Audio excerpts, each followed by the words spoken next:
សួស្តីទាំងអស់គ្នាស្វាគមន៍មកកាន់ទីក្រុង Royal Premium 0.5 ជួបជាមួយខ្ញុំលីណាជាថ្មីម្ដងទៀតក្រោយពីបែកគ្នាមករយៈអញ្ចឹងក្រុងក៏បានបើកមកវិញដែរអញ្ចឹងខ្ញុំមកបរៀនអ្នកនរគ្នាពីរបៀបបង្កើតតួអង្គថ្មីនៅក្នុងក្រុងអញ្ចឹងពេលដល់គ្នាចូលមកអ្នកនរគ្នាមើលទៅខាងស្ដាំដៃណាយើងមាន3កឡោនអញ្ចឹងអាកឡោនទី1នេះគេបង្កើតតួអង្គទី1អីអញ្ចឹងយើង select លើកឡោនទី2អញ្ចឹងពេលដល់គ្នា select លើកឡោនទី2វានឹងឲ្យអ្នកគ្នាបំពេញឈ្មោះតួអង្គដើម្បីចូលទៅលេងក្នុងក្រុងអញ្ចឹងសូមឲ្យគ្នាយើងបំពេញឈ្មោះមានតកូលឈ្មោះត្រឹមត្រូវបាទអញ្ចឹងគេបានឧទាហរណ៍ដល់គ្នាគឺសាហើយមានចុចខាងក្រោមនោះ Z អញ្ចឹងខ្ញុំឧទាហរណ៍ទេខ្ញុំដាក់តកូលខ្ញុំដាក់តកូលលីអូខេបន្ទាប់មកអ្នកគ្នារក slash ចុចកណ្ដាលនេះមកយើងរកចុចកណ្ដាលនេះណានេះចុចនេះលីណាកូអូខេខ្ញុំឈ្មោះណាកូតកូរបស់ខ្ញុំលីអញ្ចឹងខ្ញុំ start មួយមកអូខេអញ្ចឹងចូលដល់កន្លោនទី2វាឲ្យអ្នកគ្នាបំពេញថ្ងៃខែឆ្នាំកំណើតរបស់តួអង្គនៅក្នុងក្រុងអ្នកគ្នាដាក់ឲ្យគ្រប់18ឆ្នាំមកខ្ញុំឧទាហរណ៍ខ្ញុំដាក់ថ្ងៃ2ខែ9អញ្ចឹងអ្នកគ្នាពេលដាក់ថ្ងៃខែត្រូវមាន0ពីមុខបើថ្ងៃ9ខែ9ត្រូវមាន0ពីមុខអញ្ចឹងខ្ញុំដាក់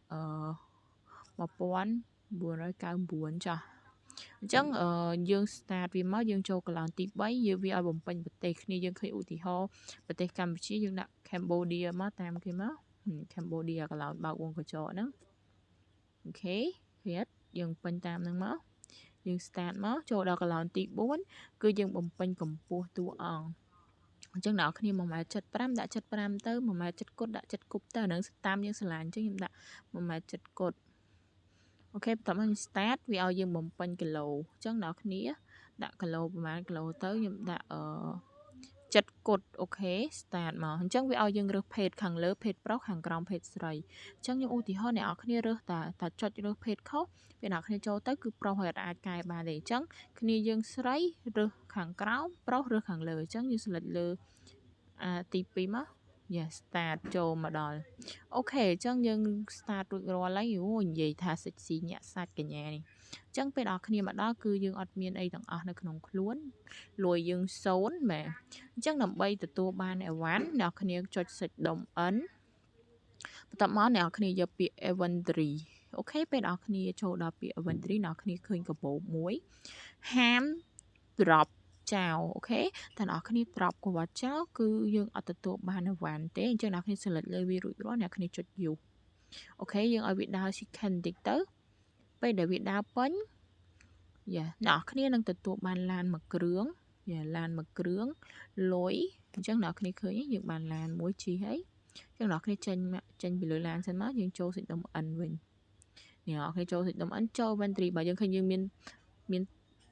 ទឹកមានបាយមានទូរស័ព្ទមួយគ្រឿងអញ្ចឹងអ្នកគ្នាចង់ដូរកន្លោនលុយដាក់កន្លែងនេះក៏បានដែរចង់ផ្លាស់ប្ដូរកន្លោនវាបានអញ្ចឹងអ្នកគ្នាកុំបោះកាបូបមិញចោលយើងត្រូវចុចយុះលើវាទៅអ្នកគ្នានឹងទទួលបានឡានហើយឡានហ្នឹងពេលអ្នកគ្នាចូលដេកសុំដាក់ក្នុងការ៉ាសបានត្រឹមត្រូវអាពណ៌ខៀវហ្នឹងហើយមានរូបឡានហ្នឹងគឺជាការ៉ាសអញ្ចឹងអ្នកគ្នាសាច់ដុំវាយទៅឡានចូលការ៉ាសហើយ